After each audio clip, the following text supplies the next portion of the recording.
Hey, this is Brannon Jones, author of the award-winning College Readiness 101 workbook series, here with another episode of the College Readiness 101 podcast. Now, I'm excited because I have Miss Johnson back, right? So I have her, and I'm going to make sure that we get these nuggets out of her, right? So Tanisha, if you could, for those individuals who didn't get a chance to listen to your last episode or see it on our YouTube channel, can you kind of share with us a little bit about yourself so they know who they're speaking with? Of course, of course. My name is Tanisha Johnson. Most of my students call me Miss T. I am a higher education advocate. I work for Abraham Baldwin Agricultural College. I serve as an academic support counselor. Some of you may remember me when I was a recruiter, yelling "Go Stallions" at college fairs. I'm from a small town called Enigma, Georgia. I currently have a Bachelor's of Science in Business and also a Master's in Higher Education Administration. Right.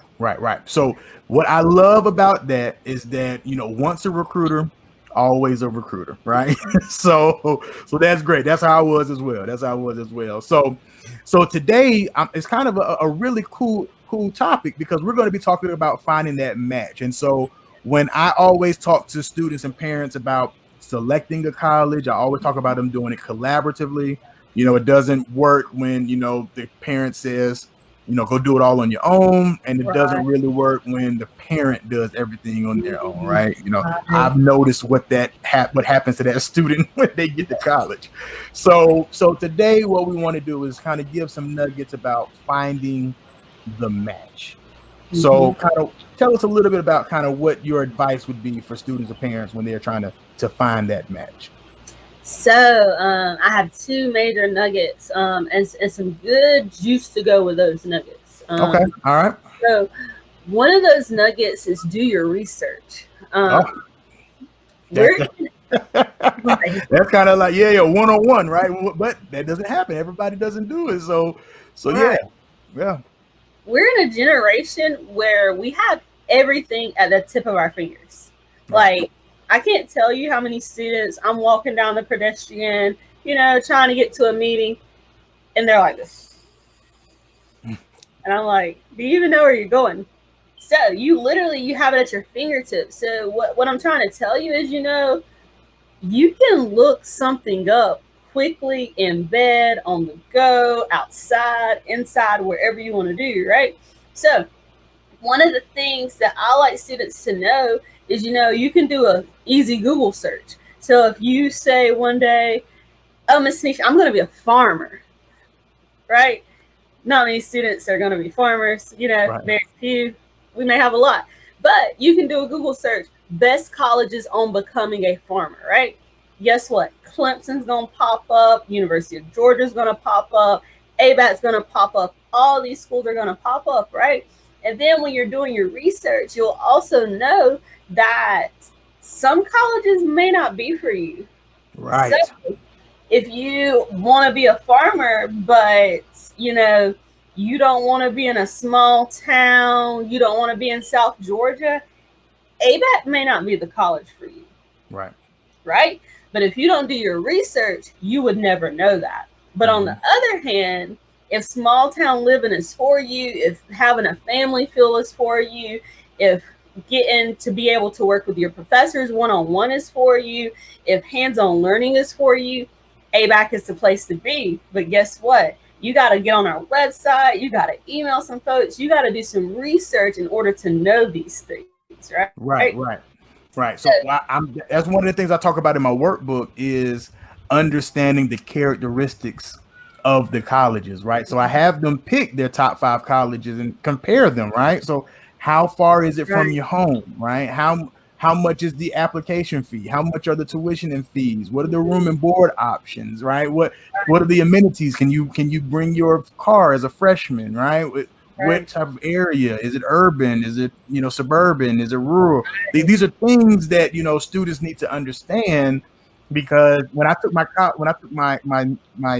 cousin, she wanted to be, she was in California. She wanted to go to school here in Georgia, right? And on her 11th grade year, going into her senior year, I took her on some college visits. Right. And we went to UGA and Spelman and Georgia State.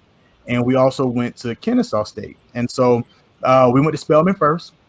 And she's like, oh, you know what? These buildings, they look kind of old. I'm like, well, yeah, this is a historically Black college, right? But that didn't register to her, right, that they're going to be older buildings, right? We went. She was like, man, this is like a city. This is too big for me. We went to Georgia State. She was like, I don't want to be walking past this type of stuff. You know, I'm in the city. So Kennesaw State, it was a smaller UGA, right? It was newer buildings, right? And it wasn't in the city. And Kennesaw State was like the 4th school on her list, but it ended up being the college for her, right? And so to your point is you have to do that research, right? And I would add on to that, you got to go visit, right? You got to go visit. So that's a good nugget. That's a good nugget there. And see, those are 2 things I didn't do. And here I am with a master's in higher education. So I'm a 1st-generation college student. My mom was happy that I was an honor graduate. She was happy that I made it to 12th grade. You know, I'm the first out of 5 kids to do that. Wow. And she was just excited. So I'm sitting in my business education class, my senior year. It's the end of April. And, you know, during high school, my FBLA advisor was my mentor. Like, she was like my mom at school. And she looked at me, she said, Tanisha, are you going to college? And I was like, yeah, I'm going to college, you know? And she's like, have you been accepted? I was like, no. She's like, it's April. You go to college in August. Yeah, right. And I'm just like, so what do I do? She's like, apply, like right now. Like, what are you doing? I'm like, well, I didn't know, you know? And there's a lot of students who are going to be just like me. They're going to be that first person in their family to go to college. And unless they are exposed to these things, they're not going to know. Right.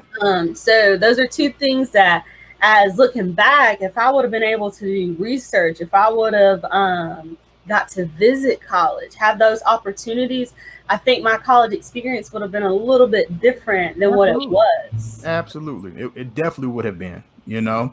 Not to say that your undergraduate school was not the school for you, but there could have been a better fit, right? Depending on kind of what you wanted your college experience to be. But it might have been the best college for you.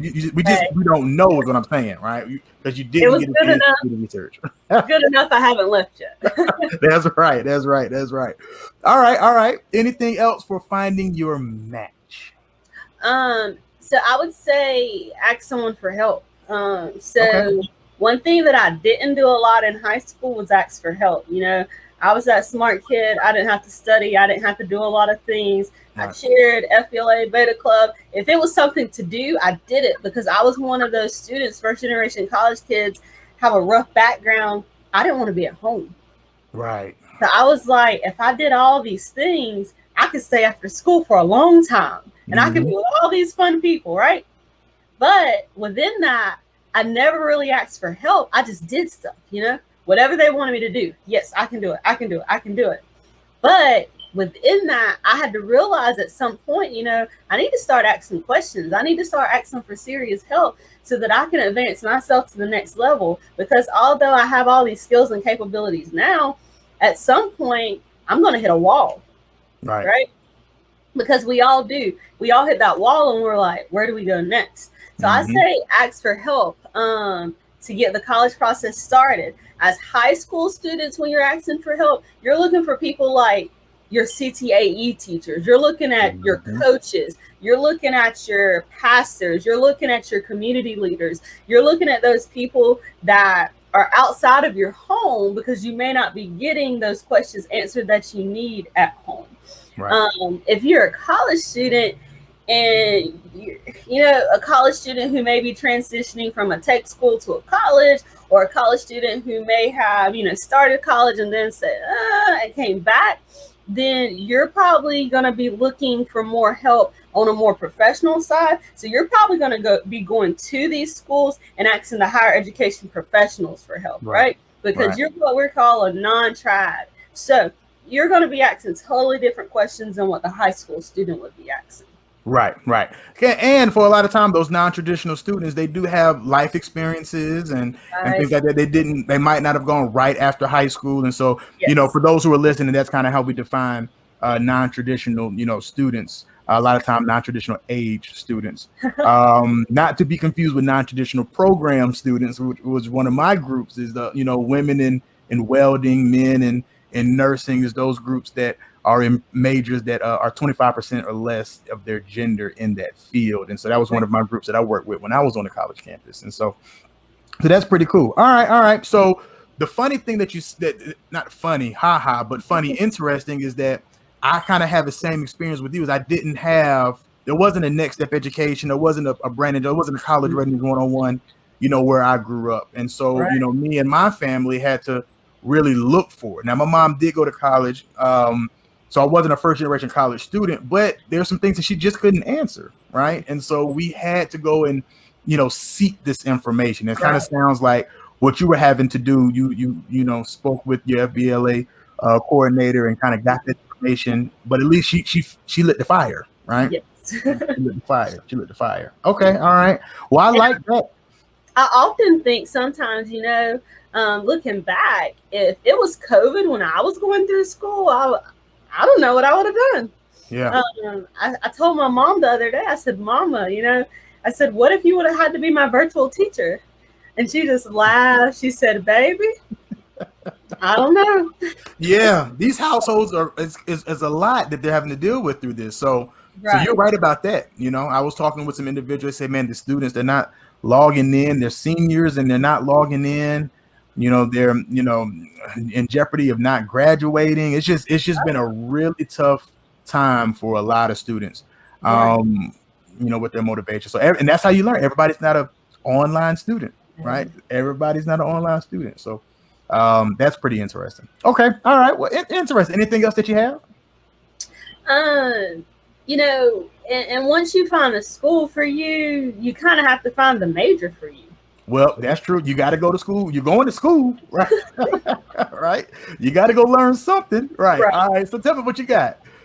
So with finding a major for you, I have 3 things that I think will help you with finding your major.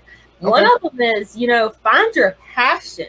My mama used to tell me all the time, Tanisha, don't rush to grow up. Don't rush to grow up. You got all your life to grow up and go to work. You only have your childhood for a little while. Right. And my mom was so right. So when you're going to college, I feel like if you find your passion in what you're doing, you'll love it the rest of your life.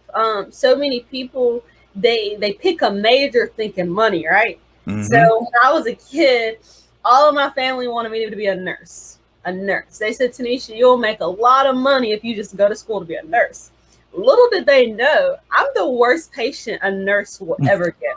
The worst. So I'm like, I don't like blood. I don't like people touching me. I don't like those things. And y'all want me to be a nurse? And I was like, oh no. It's not your match. No, right. It's not your match. So I had to figure out what I like to do. I knew from 4th grade, I wanted to be a teacher, right? But then it changed a little bit. From throughout my college journey, I got exposed to higher education. So although I've always known that I wanted to be in education, I was like, wow, this higher education stuff is cool. Yep. So I found something that I enjoyed. I enjoy working with students. I enjoy building people. I enjoy making people happy. I enjoy making students see things that they may not have seen before. Like all these things, right? So I found my passion. Because one thing that I have realized since being out of school is you go to work every day. Every day. So if you pick a major based on money instead of your passion and your happiness, somewhere down the line, there may be some conflict. Right. Yes. Right. Okay. Perfect. And that's what it was. My major was criminal justice. And I fell in love with education and I became a recruiter and I got bit by the bug. And so now that's what I'm interested in. That's my passion, is helping students get to that next level. So I totally agree and understand what you went through. And I also think that students need to use their institutional resources. So I think a lot of times students get on those college campuses and they freeze. They're like, I don't know what to do. but there's so many resources. Smaller colleges may not have as many as the larger colleges, but even those small colleges have resources, your academic advisors, your club advisors, your student affairs professionals, all those people. Go sit down with them, have conversations, talk about things you like to do, talk about careers you may see yourself in. All these things will help them help you find a major that best fits you, right? But if you don't use your resources, you'll never know what's going on. So that's interesting. You're right about that, because, a lot of students, there are opportunities that come to students just for being around, right? Just for being active, engaged. I think you talked about last time, like, you just went to, the dean's office to introduce yourself, right? Yep. And it's just by osmosis, they're going to work with you. They're going to ask you to come and help and work with them. It's just, like you said, just being engaged, taking advantage of opportunities, knowing who can help you out, right? And so that's cool. That's a great nugget. My first job as a recruiter, I was a senior in college. I was working at a pharmacy. I was making good money. I was like, I'm not going to rush finding a job. I can just stay at the pharmacy for a little while. And a recruiter position open on campus. Dean Hughes, Miss Vicky, they were calling me. I was getting emails from professors. Professors were stopping me in the hallway. Tish, you really need to apply for this. So knowing your resources, getting involved on campus, talking to people, being that exception, literally things just fall in your lap. Right. So I'm telling you, students, there's so many opportunities for you. You just got to go get them. Got to go get them. I like it. And you said you had one more. You had 3 nuggets for helping students get their major. All right. What's that last one for them? So my last one is, don't be afraid to change your major. So many students get to college and they think they're stuck. Oh, I picked this on my application, so that's it. That's not the case. Right. You can change your major as many times as you want to. Now, I'm not telling you to do that by any means. I'm also not telling you, to take all these random classes and everything, because we know in higher education you can't do that. Right. And word of advice from me, someone in academic support right now, is I would say kind of by your sophomore year to kind of know where you're headed. Your first 2 years, you're going to take a lot of core classes, introduction classes. But by that sophomore year, we kind of need to start getting you in a bucket somewhere. Because when we start talking about financial aid, that's where the trouble comes in at when we're not in a major. Because after taking so many classes, those funds run out. Right. So don't be afraid to change your major, but also know that within changing your major, you got to think about it on the financial side as well. Yeah, you have to do that. Like I said, I changed my major. My first major was forensic science, right? Albany State was the only college in the state of Georgia that offered forensic science as a major when I was going to college. Then I met chemistry, right? I met them chemistry classes, and they whooped my butt, right? They whooped my butt, and so I quickly changed to criminal justice. And to your point, is that you don't have to, stay with where you are. There are ways that you can kind of get into another field, but you have to be careful, because you don't want to take too many classes that you don't need in your other program, and you don't want to pay for classes that you don't need in your program as well. So yeah, that's cool. But definitely, don't feel that you're stuck. If there's a new passion or something else you want to follow, absolutely pursue it. Yeah. Yes. I totally get it. Okay. All right. These are some great nuggets. Thank you. Hey man, you are a wealth of knowledge. I'm so glad you were able to come out and speak to these students and parents for me. No problem. And if you ever need anything, just reach out to me, let me know. I'm so excited to give students just a little bit of what I've learned throughout my journey. I believe that your journey is a testimony, and you ought to share your testimony. Absolutely. So Ms. Johnson, we're going to go ahead and close this out. So if you like what you're hearing and you want to learn more, you can subscribe to this podcast or my YouTube channel at College Readiness 101. You can go to my website, collegereadiness101.com, to get more information on my curriculum and the tips and resources for students and parents. And you can follow me on my social media platforms at College Readiness 101 on Instagram and Facebook. We'll talk to you next time.